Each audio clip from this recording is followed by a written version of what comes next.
Don't tell anyone about your YouTube channel. Most new YouTubers make the same mistake when starting out. They think the fastest way to get their first views and subscribers is by telling friends and family about their channel. I get why. You put in the effort but barely anyone is watching.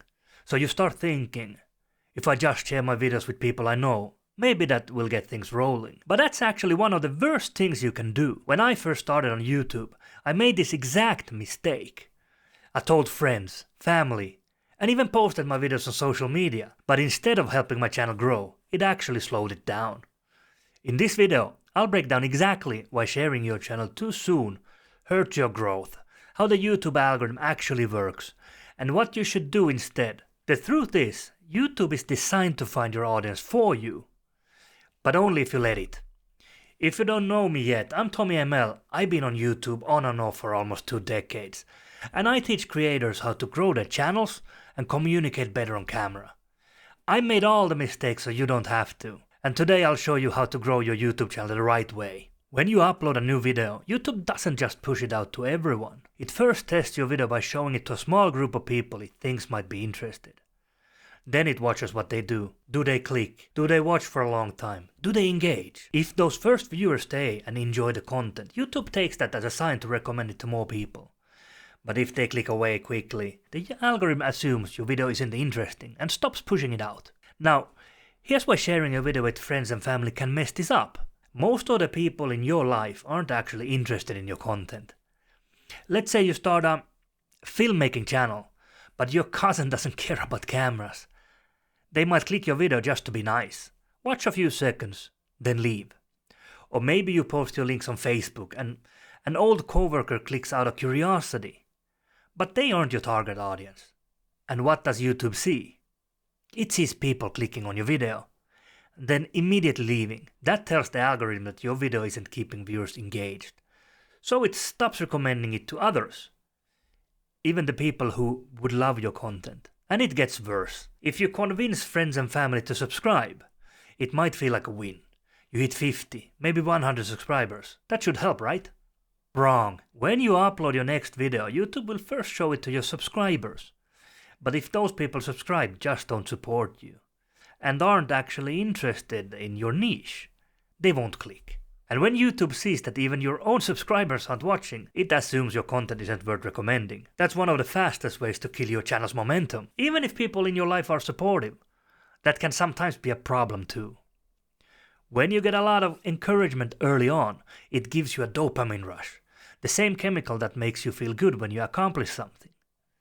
But if you get that boost before you've actually built anything, it can trick your brain into thinking you've already made it.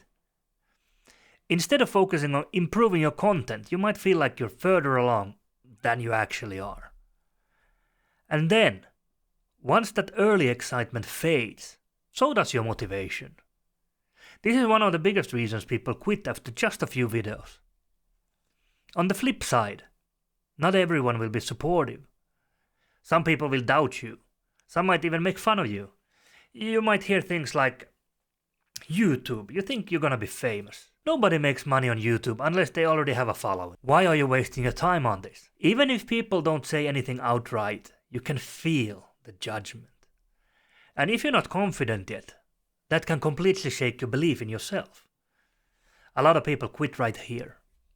Not because they weren't capable, but because they let other people's doubts stop them before they even had a chance to improve. So if you shouldn't share your channel, how do you actually grow? Instead of forcing views by sending links to everyone you know, the best thing you can do is let YouTube find your audience for you. The platform is designed to figure out who actually wants to watch your video content. But it can only do that if you give it real data to work with.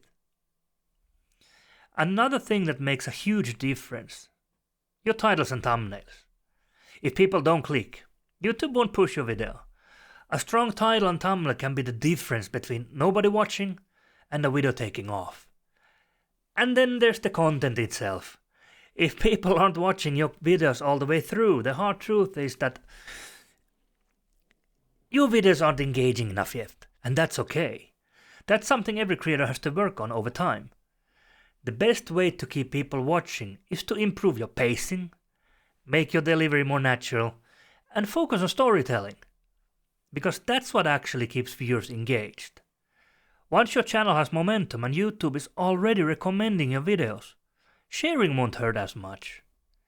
If you're getting views organically, a few extra clicks from people you know won't throw things off. But early on, your best strategy is to let the system work for you. So if you've been spamming your links everywhere and wondering why your growth is slow, this might be why. The algorithm isn't broken. It just needs real data to work with. Stop trying to shortcut the process.